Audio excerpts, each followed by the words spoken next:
Also tonight, WikiLeaks has released thousands of documents and is making very serious allegations about CIA spying capabilities and techniques. Now, according to WikiLeaks, U.S. spies are able to access some televisions, smartphones, iPhones, and record sound, images, and even private messages on encrypted communication apps. Now, WikiLeaks is also alleging that the CIA has the ability to make it appear that its cyber activity was conducted by foreign governments, say like Russia, or hackers.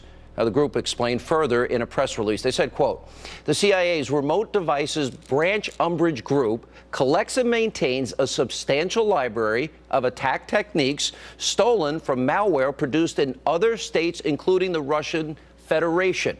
And with Umbrage and related projects, the CIA can not only increase its total number of attack types, but also misdirect the attribution by leaving behind these, quote, fingerprints of the groups that the attack techniques were stolen from. In other words, they can make it seem like it's the Russians and it's them. Now, the power and capabilities of American intelligence agencies are profound, and they are extensive.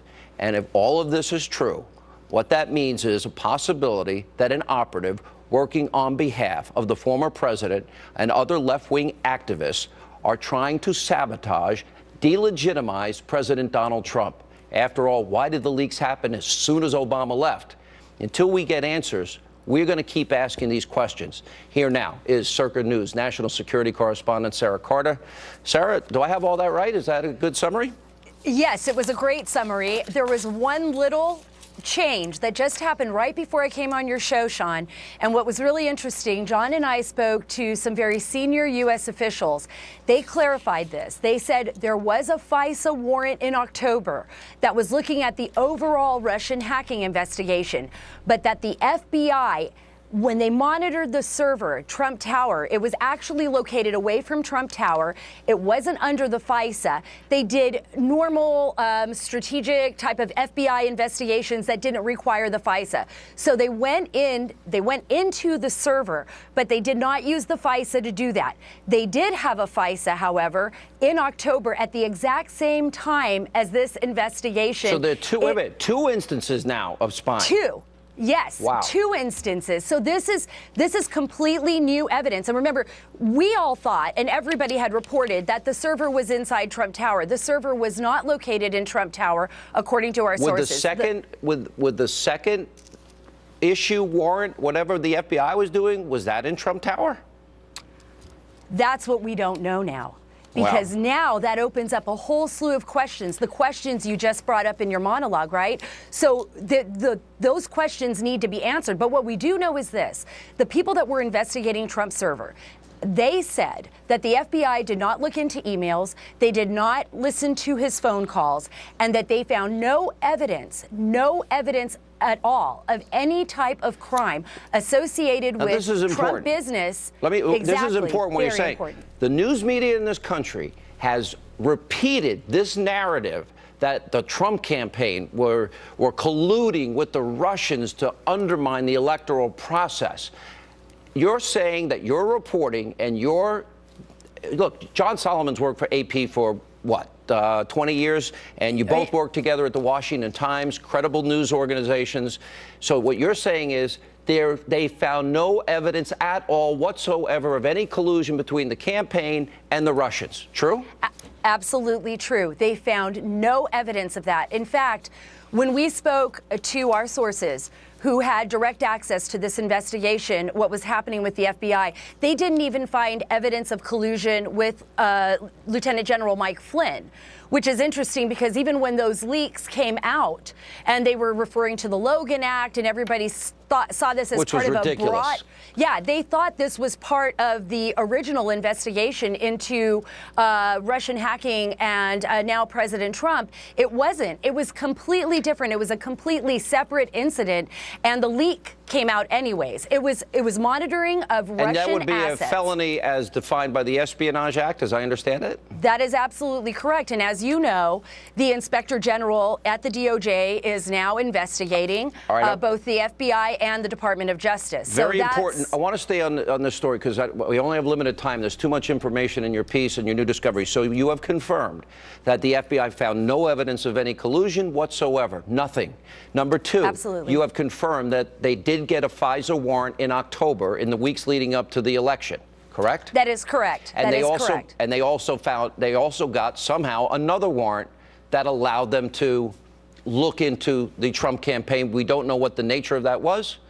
We think it had to do with the banks in Russia, that they were looking at connections between then President Trump and the banks in Russia, both which are Alpha Bank and SVB Bank. But we're not 100% certain on that. What we don't know is who was connected to that FISA.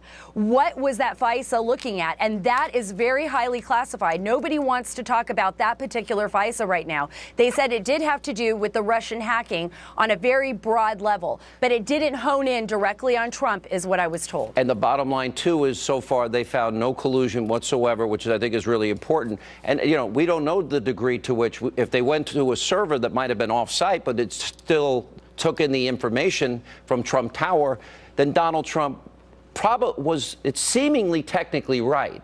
The New York Times used the term wiretapping. Now they're backtracking. But everybody in the media has called Donald Trump a liar when he sent out a tweet about President Obama being involved. Well, certainly it's his administration.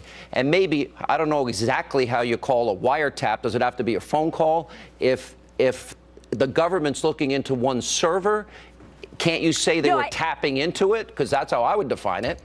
Yeah, exactly. I mean, these are semantics, right? This is how people are using words. There is a distinction between a FISA and then a wiretapping, but they did tap. I mean, they were looking They were into investigating the president in the weeks leading up to the election, and you're saying there were two warrants, one FISA, one non-FISA.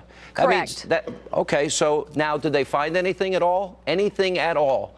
According to the sources that we spoke with, they did not find any evidence that would lead to any kind of criminal prosecution of anyone on the Trump team. And that is what we were told. So basically, you're told by people that he's totally exonerated. This whole Russian narrative the media's been running with has been a lie. It's been untrue. And that they've known it for some time and they never told us. Well, to some extent, yes. That's pretty scary. Now, one other thing, because I think this is very important. As it relates to who knew what, when, and where, the president made a very clever statement. He said, well, I didn't order, nor did anyone in the White House order the FISA investigation. But that's not an acknowledgement. Did he know? Did Ben Rhodes know? Did Loretta Lynch sign off on it?